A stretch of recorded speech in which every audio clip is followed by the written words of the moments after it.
Hello दोस्तों, नमस्कार। हमारे YouTube चैनल में आपका स्वागत है। दोस्तों, आज हम इस वीडियो में बात करेंगे छत्तीसगढ़ जिला पुलिस भर्ती 2023 के जो लिखित परीक्षा 100 अंकों का होगा उसके बारे में हम आज से तैयारी करना चालू करेंगे। उम्मीद करता हूं कि आप अच्छे से फिजिकल की तैयारी कर रहे होंगे और फिजिकल का तैयारी करना बहुत ज़्यादा ज़रूरी है, क्योंकि जो बंदा फिजिकल में सिलेक्ट होगा पोस्ट के 15 गुना विद्यार्थियों को लिखित परीक्षा में बिठाएंगे। तो आपको क्या है, बहुत अच्छे से तैयारी करना है अभी फिजिकल की, और साथ ही आपको क्या है, रिटर्न एग्जाम का भी तैयारी करना है। क्योंकि अगर आप फिजिकल का ही तैयारी करोगे, थोड़े से समय मिलेगा, तो रिटर्न एग्जाम के लिए कुछ ही समय दिया जाता है, तो उसमें क्या है, आपको बहुत ज़्यादा प्रेशर में आ जाएंगे तैयारी के लिए। तो आपको क्या है, अभी से अच्छे से तैयारी करना चालू करना है। साथ ही दोस्तों, यह जो वीडियो है ये छत्तीसगढ़ में जितने भी एग्ज़ाम होगा, जिसमें छत्तीसगढ़ का सिलेबस दिया हुआ है, उन सभी एग्ज़ाम के लिए भी यह वीडियो है। तो आप हमारे इस वीडियो को लाइक कर देंगे, शेयर कर देंगे तथा चैनल को सब्सक्राइब कर देंगे, और अधिक से अधिक आप अपने दोस्तों को हमारे साथ जोड़िए। डेली एक वीडियो आएगा दोस्तों। छत्तीसगढ़ जिला पुलिस भर्ती की जो लिखित परीक्षा है उसमें छत्तीसगढ़ सामान्य अध्ययन से क्या है, छत्तीसगढ़ सामान्य अध्ययन से 40 अंकों का क्या है, क्वेश्चन पूछा जाएगा करेंट अफेयर मिलाकर। करेंट अफेयर के लिए क्या है, हम अपने चैनल में डेली करेंट अफेयर का, छत्तीसगढ़ डेली करेंट अफेयर का सीरीज चालू किए हैं, जिसमें आपको डेली छत्तीसगढ़ करेंट अफेयर का जो क्वेश्चन बनता है उसको हम आपको बताते हैं। साथ ही उससे संबंधित बहुत सारे जो छत्तीसगढ़ से रिलेटेड इंपॉर्टेंट फैक्ट रहेगा उसका भी मैं आपको रिवीजन कराता हूँ डेली। अगर आप करेंट अफेयर वीडियो को ही देखते हैं तो आपका क्या है, 40% छत्तीसगढ़ वहीं पर ही कंप्लीट हो जाएगा। और बाकी चीज़ों के लिए दोस्तों यहाँ पर डिटेल से और देखते हैं, और बहुत सारा चीज़ है उसको रिवीजन करेंट अफेयर में भी करते हैं। इसलिए आप हमारा करेंट अफेयर जो वीडियो है उसको भी आप लगातार देखते रहिए, क्योंकि आप थोड़े थोड़े करके क्या है तैयारी होती है। तो शुरू क्लास है दोस्तों, आज हमारा इस वीडियो का पहला क्लास है, और इस क्लास में हम आपको और छत्तीसगढ़ के स्थिति एवं विस्तार के बारे में आपको बताएंगे। बहुत ही सरल सा टॉपिक है दोस्तों, इसमें ज़्यादा सोचने वाली बात ही नहीं है। आप वीडियो को पूरा लास्ट तक देखेंगे तो इस चीज़ को आप समझ जाएंगे।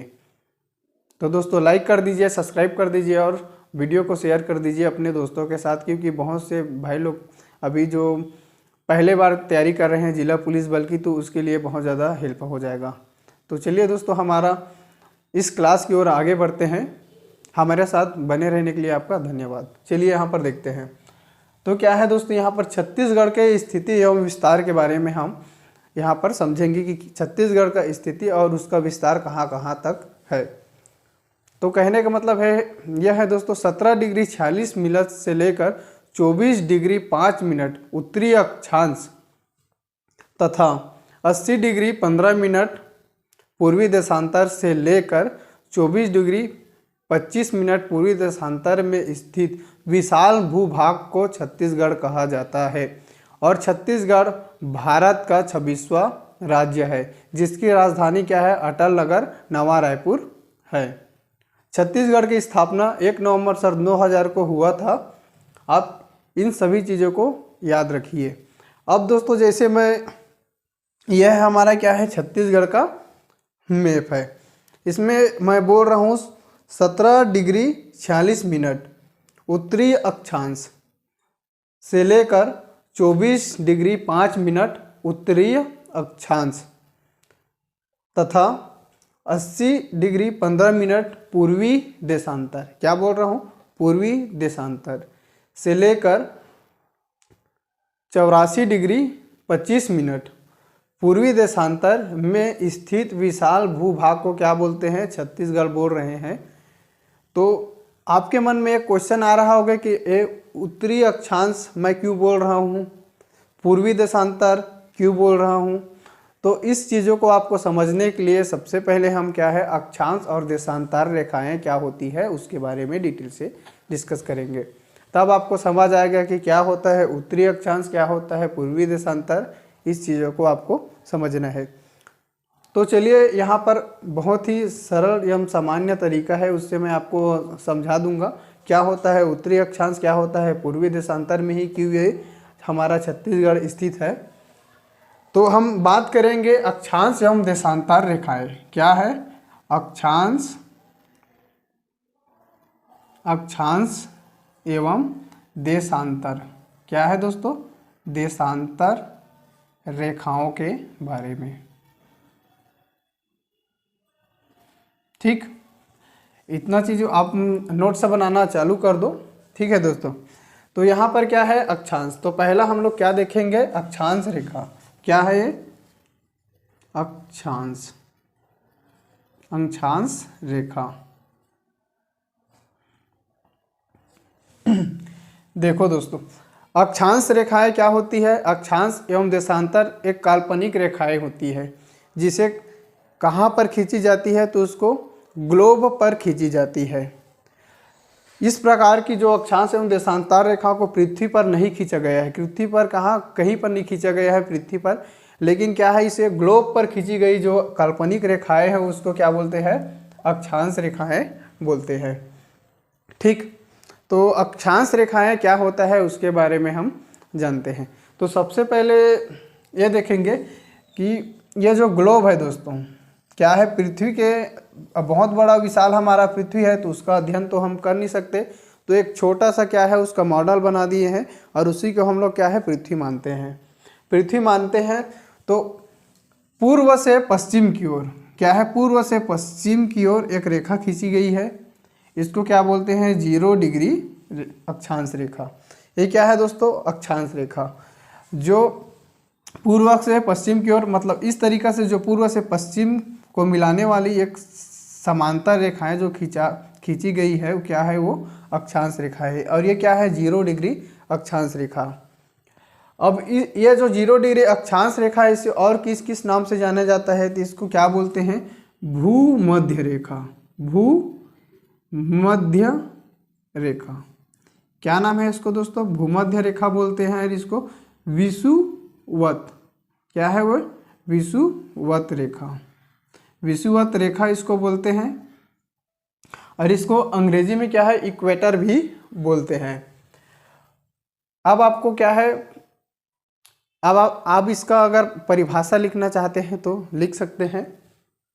अक्षांश रेखा, अक्षांश रेखा भूगोल पर खींची गई वह काल्पनिक रेखाएं हैं जो भूमध्य रेखा के समांतर उत्तर की ओर तथा दक्षिण की ओर 1 डिग्री के अंतराल पर खींची गई वह समस्त रेखाओं को क्या बोलते हैं? अक्षांश रेखा बोलते हैं। इतना परिभाषा आप लिख लेंगे। इसका देखिए, ये क्या है? हमारा ग्लोब है और ग्लोब पर भूमध्य रेखा के समांतर, तो ये क्या है दोस्तों? ये भूमध्य रेखा के समांतर खींच रहे हैं इसको।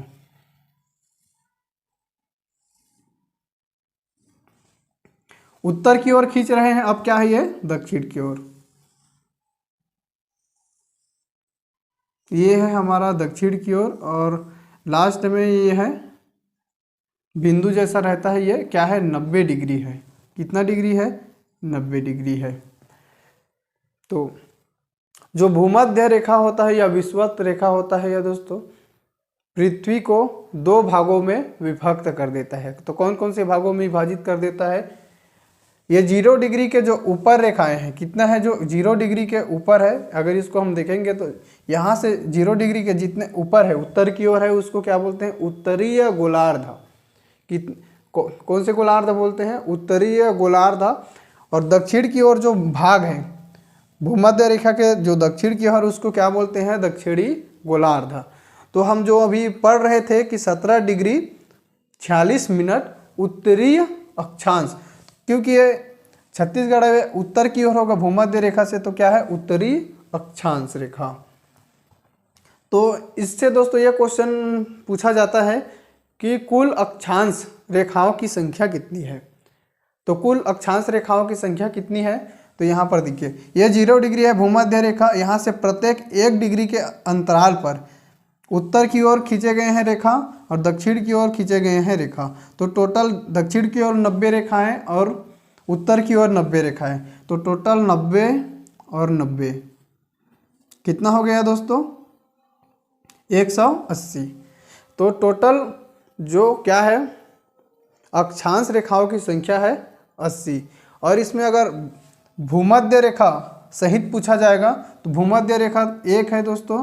तो टोटल हमारा जो भूगोल, हमारा जो ग्लोब पर खींची गई कुल अक्षांश रेखाओं की संख्या पूछा जाएगा तो कितना है 181। सॉरी मिस्टेक हो गया था, 181।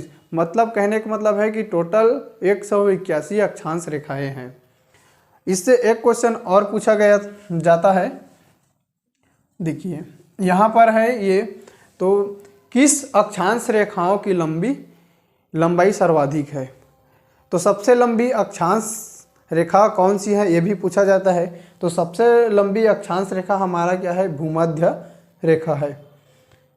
जैसे जैसे हम दोस्तों आगे बढ़ते जाएंगे, जैसे 1 degree, 2 degree, 3 degree, 30 degree, 23.5 degree, 66 degree, इस तरीक़े से जैसे जैसे आगे जाएंगी तो ये अक्षांश रेखाओं की क्या है जो लंबाई है वो घटते जाती है। अर्थात कहने का मतलब है कि भूमध्य रेखा ऐसा अक्षांश है जिसकी लंबाई सर्वाधिक है। तो सबसे लंबी अक्षांश रेखा कौन सी है, भूमध्य रेखा है, 0 डिग्री है, जिसे विषुवत रेखा कहा जाता है, इक्वेटर रेखा कहा जाता है इंग्लिश में। आप इतना चीज़ों को आप समझ चुके हैं। अब कुछ जो अक्षांश रेखाएं हैं, वो जो अक्षांश रेखाएं हैं दोस्तों उसको विशेष नामों से जाना जाता है। तो उसके बारे में आपको बता रहा हूँ। देखिए यह है कुछ विशेष रेखाएं, जैसे मकर रेखा, कर्क रेखा, विषुवत रेखा, आर्कटिक रेखा, अंटार्कटिक रेखा और उत्तरी ध्रुव, दक्षिणी ध्रुव। तो हम सबसे पहले दोस्तों ये है ग्लोब ही बना लेते हैं। ग्लोब ये है हमारा क्या है, ग्लोब। और इसमें जो 0 डिग्री है इसको क्या बोलते हैं, भूमध्य रेखा। तो क्या है ये, भूमध्य रेखा। इसको विषुवत रेखा भी बोले जाते हैं। और इसके उत्तर में दोस्तों एक लाइन खींची जाती है 23.5 डिग्री में। कितने डिग्री में, 23.5 डिग्री में। 23.5 डिग्री में एक रेखा और 23.5 डिग्री उत्तर में एक रेखा। तो भूमध्य रेखा उत्तर में जो 23.5 डिग्री की जो रेखा है इसको किस नाम से जाना जाता है, तो इसको कर्क रेखा। कौन से रेखा के नाम से जानता है, कर्क रेखा के नाम से जाना जाता है। और दक्षिण की ओर जो 23.5 डिग्री में रेखा है उसको किस नाम से जाना जाता है, तो इसको मकर रेखा के नाम से जाना जाता है। ये कौन सी रेखा है दोस्तों, मकर रेखा। उसके जैसे आगे और बढ़ते हैं तो एक रेखा और बनती है, इसको बोलते हैं 66 डिग्री। दोस्तों ये जो 66 डिग्री है इसको किस नाम से जाना जाता है, तो इसको आर्कटिक रेखा के नाम से इसको जाना जाता है। इसको मैं दोस्तों लिख देता हूँ, आर्कटिक रेखा, आर्कटिक रेखा बोलते हैं। और दक्षिण में 66 डिग्री, कितना डिग्री, 66 डिग्री जो अक्षांश रेखा है, कौन सी रेखा है दोस्तों, अक्षांश रेखा। इसको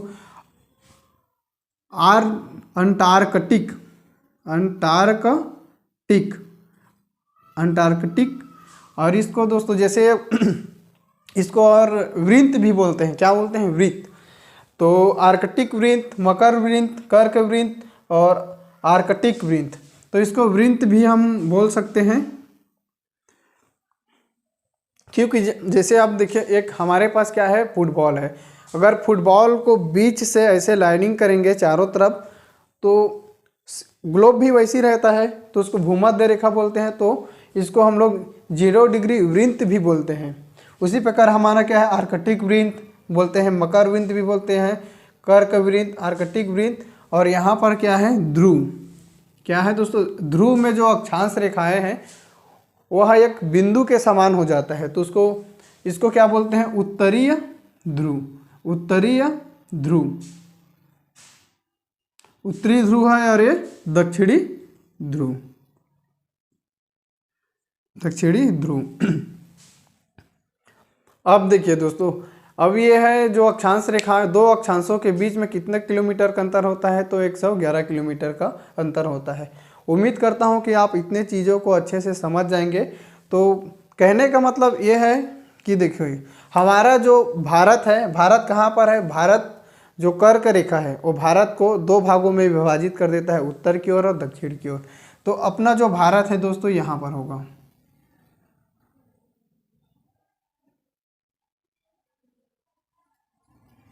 यहाँ पर दोस्तों भारत है, तो भारत इतना हो गया, ठीक। तो अब भारत अब ऊपर में है, मतलब छत्तीसगढ़ भी है। तो जो रेखाएं हैं 17 डिग्री 46 मिनट उत्तरीय, अब देखो भूमध्य रेखा के ऊपर में है तो उत्तरीय अक्षांश बोलेंगे, ठीक है। इतना चीज़ें आपको क्लियर हो चुका है। जो भी डाउट रहेगा आप कमेंट बॉक्स में कमेंट करके ज़रूर बताएंगे। चलिए यहाँ पर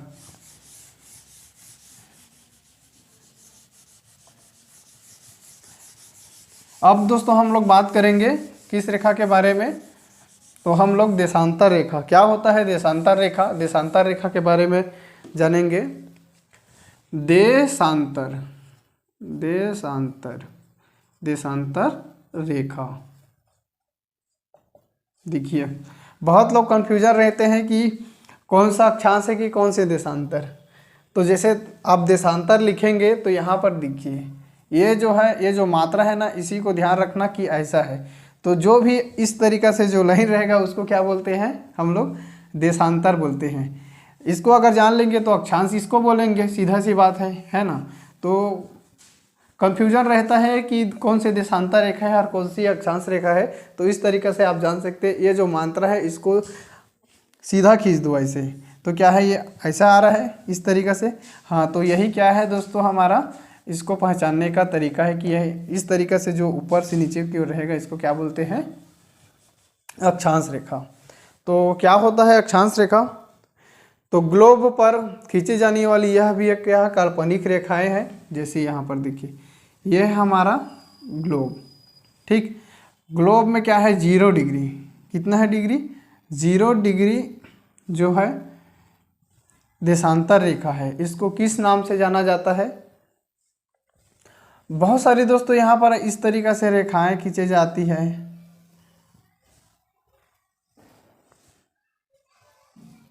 इस तरीक़े से इसको अच्छे से समझते हैं। देखो जिस प्रकार अक्षांश रेखा पृथ्वी को दो भागों में विभाजित कर दिया, ठीक, उसी प्रकार यहाँ पर देखिए जो 0 डिग्री देशांतर रहेगा, 0 डिग्री देशांतर है, यह पृथ्वी को दो भागों में विभक्त कर देगा।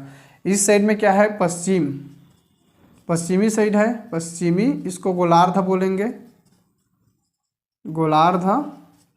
और इस साइड है दोस्तों उसको हम क्या बोलेंगे, पूर्वी गोलार्ध, पूर्वी गोलार्ध। इस चीज़ को अच्छे से समझ जाएंगे। उसके बाद हम लोग क्या है छत्तीसगढ़ के बारे में जानेंगे, छत्तीसगढ़ की स्थिति एवं विस्तार और उसके बारे में पूरा, ठीक है। तो आपको घबराना नहीं है कि छत्तीसगढ़ पढ़ने आया हूँ कि और क्या पढ़ा रहे हैं, ऐसा आपको नहीं सोचना है। आपको समझना है कि छत्तीसगढ़ ये जो क्या है इसको अगर अच्छे से समझ जाएंगे तो उसके बाद छत्तीसगढ़ की स्थिति एवं विस्तार को पूरे अच्छे से समझ जाएंगे। इसलिए तो आगे बढ़ते हैं। इसमें क्या है दोस्तों, यहाँ जो रेखाएं हैं इसको 0 डिग्री और इसको और किस नाम से जाना जाता है, तो इसको ग्रीनविच के नाम से इसको जाना जाता है। और इस तरीका उत्तर से दक्षिण की ओर जो रेखाएं खींची गई है ग्लोब पर, इस प्रकार से ग्लोब पर खींची गई है इस रेखाओं को क्या बोलते हैं, देशांतर रेखाएं कहती है, ठीक। और कुल देशांतर रेखाओं की संख्या कितनी होती है, तो कुल देशांतर रेखाओं की संख्या देखिए ये 0 डिग्री है और यहाँ पर प्रत्येक 1 डिग्री के अंतराल पर हम ग्लोब पर रेखाएं खींचेंगे। तो ये 0 डिग्री है, इसको क्या और किस नाम से जान जाते हैं, इसको प्रधान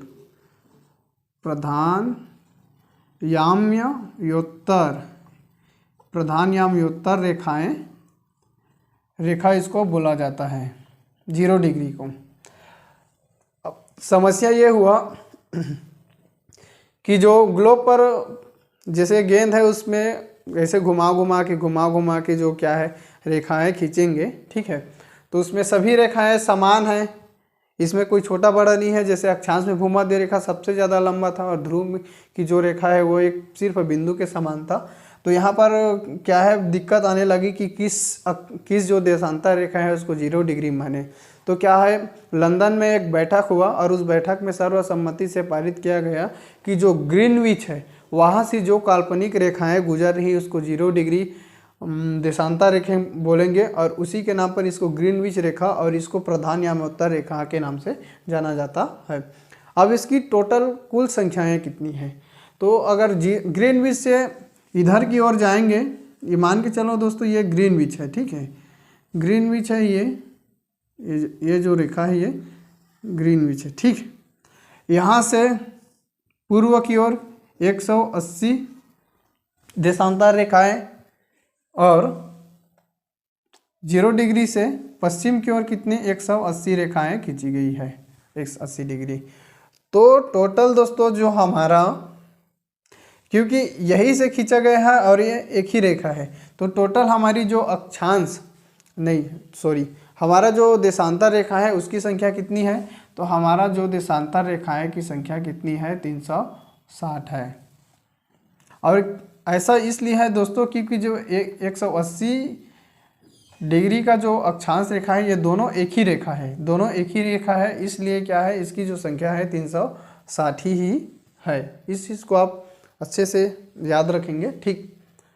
इतनी रेखाएं हैं और दो रेखाओं के बीच में कितने हैं दोस्तों, ये जो दो रेखाओं के बीच में कितने मिनट का अंतर होता है, तो ये जो देशांतर रेखाएं हैं, क्या है दोस्तों, जो देशांतर रेखा है वो समय को प्रदर्शित करता है, ठीक। अक्षांश रेखाएं किसको प्रदर्शित करता है, तो वो दूरी, दो अक्षांश रेखाओं के बीच में दूरी कितना है, तो 111 किलोमीटर की दूरी है। और दो देशांतर के बीच में कितने समय का अंतर है, तो दो देशांतर के बीच में 4 मिनट का अंतर है, ठीक। इतना याद रखिए। कहने का मतलब यह है दोस्तों, अगर यहाँ पर देखिए समय की गणना कैसे करते हैं, तो मान के चलो 0 डिग्री अक्षांश है, ये 0 डिग्री अक्षांश नहीं, सॉरी दोस्तों, देशांतर है, इसमें 12 बज रहा है, ठीक है। और हमारा इंडिया का क्या है, हमारा जो इंडिया है इसका IST मतलब 82 डिग्री, 82.5 डिग्री है। इन दोनों के बीच में कितने मिनट का अंतर है, तो इसको हमको निकालने के लिए 4 और ये 82, तो इसको अगर हम 82 को 4 से डिवाइड करेंगे, ठीक है दोस्तों, तो अपना जितना मिनट आएगा इतना आएगा। और इसको दोस्तों 60 से डिवाइड करेंगे, ठीक है, मतलब इसको अब टोटल इतना है और 360 डिग्री है, तो 360 से इसको डिवाइड करेंगे तो 5 घंटा 5.30 घंटे आएगा, ठीक। तो इतना हमारा क्या है आगे। कहने का मतलब है कि 0 डिग्री के अगर हम पूर्व की ओर जाते हैं तो समय में वृद्धि होगा और पश्चिम की ओर आएंगे तो समय में क्या है, कमी होगा। मान के चलो यहाँ पर 5 घंटा ज़्यादा है, तो इसी प्रकार दक्षिणी साइड में अगर 82 डिग्री होगा तो उसमें क्या है दोस्तों, कम होगा। कहने का मतलब है कि 12 से 5 घंटा आगे बढ़ाएंगे तो कितना होगा, 1 2 3 4 5, तो ये 5:30 बजा रहेगा इंडिया में। तो इसी प्रकार इधर की ओर कोई जगह रहेगा उसमें 12 में 5:30 घटा दोगे तो कितना आएगा,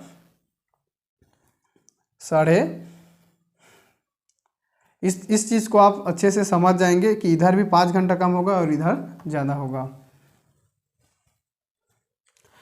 देशांतर रेखा के बारे में समझ जाएंगे आप लोग, ठीक। और यहाँ पर देखिए ये है, इसमें भी एक फैक्ट है कि भूमध्य रेखा पर दो देशांतर रेखाओं की मध्य जो दूरी है, ये जो दूरी ये कितनी होता है, तो 111.32 किलोमीटर होता है। इस तरीक़े से दोस्तों आपको क्या है, जो देशांतर रेखा है उसके बारे में अच्छे से समझ चुके हैं। अब छत्तीसगढ़ के स्थिति एवं विस्तार के बारे में जानेंगे।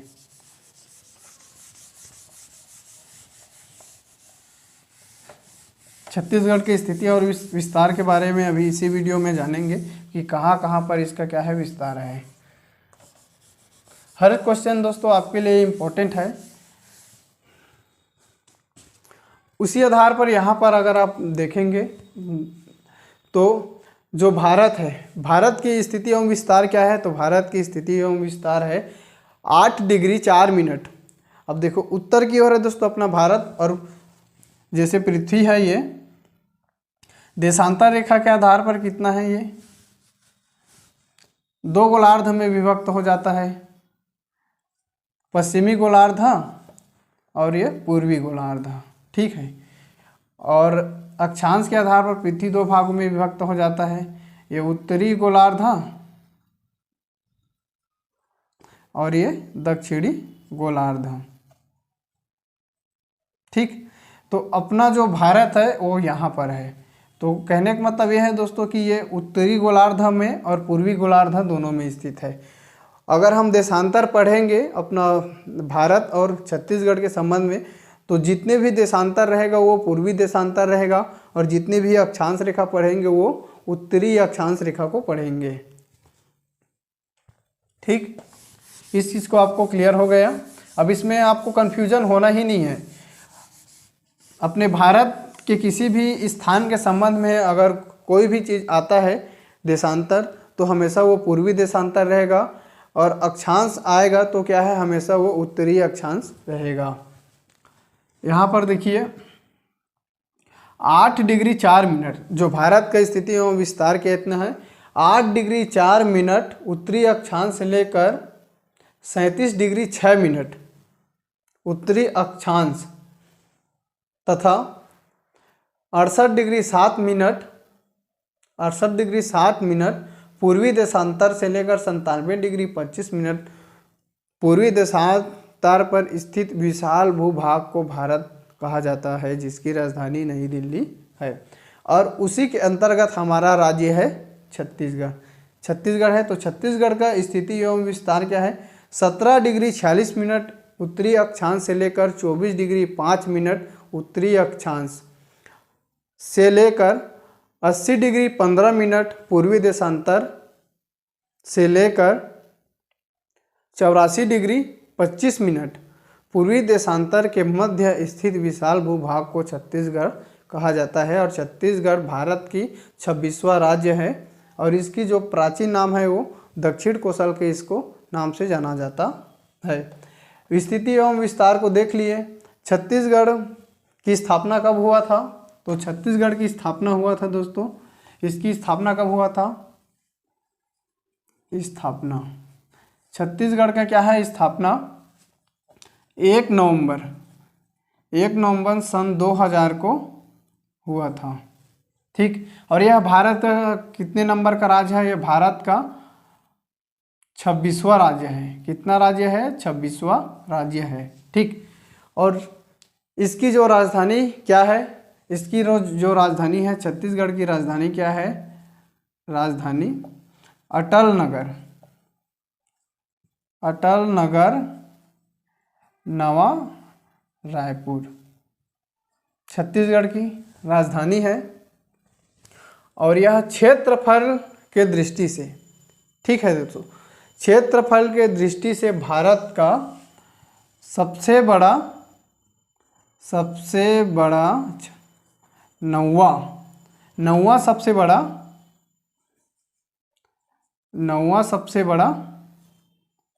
सबसे बड़ा राज्य है। अर्थात दोस्तों कहने का मतलब है कि क्षेत्रफल के दृष्टि से भारत का 9वां सबसे बड़ा राज्य है। पहले कितना था, 10वें नंबर था, लेकिन 31 अक्टूबर 2019 को जो जम्मू कश्मीर राज्य था उसका विभाजन करके जो 2 केंद्र शासित बना दिया गया था, लद्दाख और जम्मू कश्मीर केंद्र शासित, उसके वजह से अब इसका जो क्रम है एक कम हुआ है, और ये भारत का 9वां सबसे बड़ा राज्य है। इतना चीज़ों को आप याद रखेंगे। वर्तमान में ये अब इसका जो क्षेत्रफल कितना है, तो छत्तीसगढ़ का जो क्षेत्रफल है 1,35,191 किलोमीटर स्क्वायर, ठीक। इतना इसका क्षेत्रफल है। और यह भारत के कुल क्षेत्रफल का, भारत का कितना हिस्सा है? भारत के कुल क्षेत्रफल का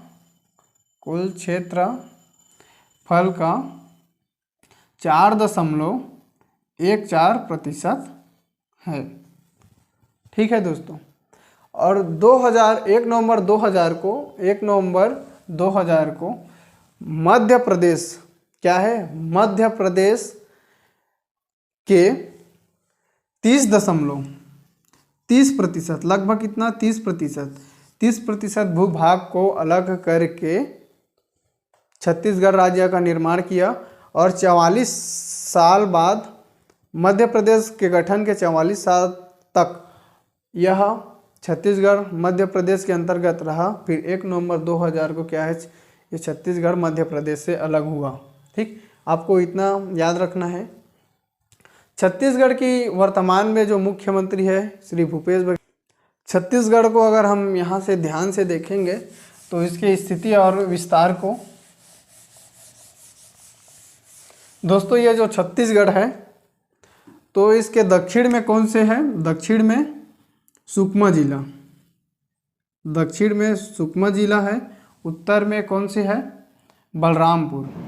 कौन से जिला है दोस्तों उत्तर में? बलरामपुर। ठीक, और इसका सबसे पूर्वी जिला कौन से है? तो सबसे पूर्वी जिला है जशपुर। और दक्षिणी में यहाँ पर क्या है? बीजापुर। ठीक, इतना है। तो छत्तीसगढ़ के जो स्थिति और विस्तार को देखेंगे तो यहाँ पर कोंटा, सुकमा के जो दोस्तों जो कोंटा है, ठीक, ये सबसे दक्षिणतम स्थान है छत्तीसगढ़ का। और उत्तर में सुंदरी गांव।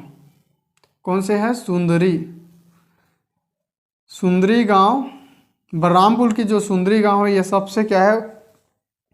उत्तरी भाग है, छत्तीसगढ़ का सबसे उत्तरी भाग है। पूर्व में जशपुर के गिरला, क्या है दोस्तों? गिरला। पूर्व में जो गिरला है जशपुर के, ये सबसे पूर्वी भाग है छत्तीसगढ़ के। और बीजापुर के भद्रकाली, कौन से है दोस्तों? भद्रकाली जो बीजापुर की है, ये छत्तीसगढ़ के सबसे पश्चिमी बिंदु है। छत्तीसगढ़ के उत्तर से दक्षिण की जो लंबाई कितनी है? तो छत्तीसगढ़ के अक्षांश के आधार पर उत्तर से दक्षिण की जो लंबाई है दोस्तों, ये 700 से 800 किलोमीटर है। इसको आप याद रखेंगे। छत्तीसगढ़ के उत्तर से जो दक्षिण की जो लंबाई है ये है दोस्तों, ये कितने किलोमीटर है? ये 700 से 800 किलोमीटर है। कितना है? 700 से 800 किलोमीटर है। और देशांतर के आधार पर हम लोग यहाँ अगर पूर्व से पश्चिम की ओर, कितना है दोस्तों? पूर्व से पश्चिम की जो दूरी मिलाएंगे तो वो दूरी कितनी है? तो 435 किलोमीटर। कितना है दोस्तों? 435 किलोमीटर है। ठीक, आप इतना फैक्ट को आप याद रखेंगे। तो छत्तीसगढ़ के सबसे जो 17 डिग्री 4 मिनट, ठीक है दोस्तों, 17 डिग्री 46 मिनट उत्तरी जो अक्षांश है वो कहाँ है? सुकमा के कोंटा तहसील से लेकर बलरामपुर के सुंदरी गांव जो 24 डिग्री 5 मिनट पर स्थित है। तथा पूर्व में, पश्चिम में कितना है दोस्तों? पश्चिम में 80 डिग्री 15 मिनट जो बीजापुर के भद्रकाली स्थान से लेकर जशपुर के जो गिरला है जो 84 डिग्री 25 मिनट में जो स्थित विशाल भूभाग है वही छत्तीसगढ़ है। और छत्तीसगढ़ की टोटल जो क्षेत्रफल है 1,35,191 वर्ग किलोमीटर है। ठीक, और छत्तीसगढ़ की जो जनसंख्या है 2011 के अनुसार कितनी है? 2,45,45,198 जनसंख्या है। किसके अनुसार? 2011 के जनगणना के अनुसार कितना है? 2,55,45,198 जनसंख्या छत्तीसगढ़ में निवास करता है। आप इतने फैक्ट को आप याद रखेंगे। साथ ही एक और इम्पोर्टेंट फैक्ट है, उसको भी याद रखना है। जैसे दोस्तों यहाँ पर दो रेखाएं हैं, कौन कौन सी दो रेखाएं हैं? ये जो है ये IST जो 82.5 डिग्री, यहाँ पर देखिए 82.5 डिग्री जो देशांतर है उसको क्या बोलते हैं? IST, Indian standard time. ठीक है, इंडियन स्टैंडर्ड टाइम रेखा। ठीक, वो हमारा क्या है? छत्तीसगढ़ से होकर गुजरता है। ठीक, इतना आपको याद रखना है। और जो 23.5 डिग्री उत्तरी अक्षांश है जिसको क्या बोलते हैं? कर्क रेखा बोलते हैं, और ये छत्तीसगढ़ के उत्तरी भाग से होकर गुजरता है। ऐसा दोस्तों क्वेश्चन पूछा जा चुका है कि जो IST रेखा और क्या बोलते हैं ये कर्क रेखा, दोनों छत्तीसगढ़ के किस जिले में एक दूसरे को काटता है? तो दोनों दोस्तों छत्तीसगढ़ के कोरिया जिले हैं। किस जिले में है? कोरिया जिले के बालमगढ़ की पहाड़ी में एक दूसरे को काटता है। ठीक, कोरिया जिले के बालमगढ़ की जो पहाड़ी है उसमें जो IST और कर्क रेखा दोनों एक दूसरे को काटता है। आप इतने फैक्ट को आप याद रखेंगे। ठीक, इतना है दोस्तों। ठीक, अब छत्तीसगढ़ के जो पड़ोसी राज्य है उसके बारे में जानते हैं। छत्तीसगढ़ के कौन कौन से पड़ोसी राज्य है? तो छत्तीसगढ़ का दोस्तों जो पड़ोसी राज्य है, देखिए यहाँ पर दोस्तों जो राजनांदगांव जिला है, और यहाँ पर क्या है ये? ठीक, बलरामपुर जिला। तो इतने ज़िले में दोस्तों क्या है? यहाँ पर MP है। क्या है? यहाँ पर MP है। ठीक, यहाँ पर AMH है। क्या है? AMH महाराष्ट्र, और यहाँ से दोस्तों क्या है? तेलंगाना। ठीक, यहाँ है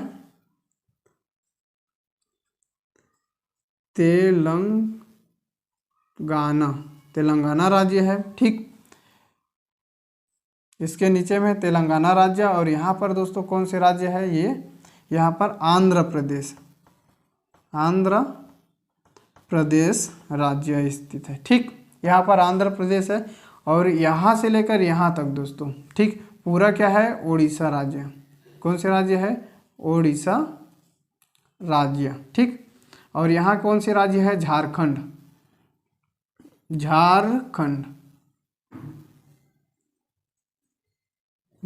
राज्य है। और ऊपर में कौन से है दोस्तों? उत्तर प्रदेश। ठीक, तो ये क्वेश्चन पूछा जाता है कि छत्तीसगढ़ किस राज्य के दक्षिण में स्थित है? ठीक, एक क्वेश्चन पूछा गया है दोस्तों, जो छत्तीसगढ़ है किस राज्य के दक्षिण में स्थित है? आपको इधर नहीं लगाना है आंध्र प्रदेश में, छत्तीसगढ़ उत्तर प्रदेश राज्य के, मतलब जो हमारा छत्तीसगढ़ का उत्तरी भाग होगा तो वो उस प्रदेश का क्या है? दक्षिणी भाग होगा। तो हमारा जो छत्तीसगढ़ है, ये PSC में क्वेश्चन पूछा गया था कि छत्तीसगढ़ का उत्तरी भाग किस राज्य के दक्षिण भाग का निर्माण करती है? ठीक, तो ये क्या है? उत्तर प्रदेश। इस तरीक़े से क्या है? आपको चीज़ों को समझना है। आगे कल और अच्छे से वीडियो आएगा, उसमें क्या है? अच्छे से सीक्वेंस वाइज हम आपको पढ़ाएंगे। इसमें सिर्फ स्थिति और विस्तार को देखे हैं और कुछ कुछ चीज़ों को मैं आपको बताया हूँ। ठीक, कि कहाँ कहाँ इसका स्थिति और विस्तार है। सबसे ज़्यादा तो हम लोग क्या है? अक्षांश एवं देशांतर को ही पढ़े हैं। अगले वीडियो में आएंगे जिला निर्माण। ठीक है दोस्तों, कल जो क्लास करेंगे उसमें जिला निर्माण से संबंधित जो है छत्तीसगढ़ के जो जितने भी ज़िले का निर्माण, छत्तीसगढ़ का निर्माण की जो आंदोलन हुआ है, कब कब कहाँ कहाँ पर, इन सभी चीज़ों के बारे में अगले वीडियो में देखेंगे। वीडियो को शेयर ज़रूर कीजिए, लाइक कीजिए, सब्सक्राइब कीजिए। और पहला दोस्तों आज हमारा क्लास था, तो पढ़ाने का जो तरीका है वो धीरे धीरे परिवर्तन होगा, क्योंकि किसी भी चीज़ को हम जैसे शुरुआत करते हैं तो एक दिन में परफेक्ट नहीं बनते हैं, लेकिन अगर हम लगातार मेहनत करते रहेंगे तो क्या है? एक दिन परफेक्ट ज़रूर बन जाएंगे। इसलिए दोस्तों आप हमारे साथ जुड़े रहिए। धीरे धीरे वीडियो और कंटेंट की जो क्वालिटी है वो बहुत ज़्यादा अच्छा कर दूंगा, बस आपका सपोर्ट बना रहिए। Thank you.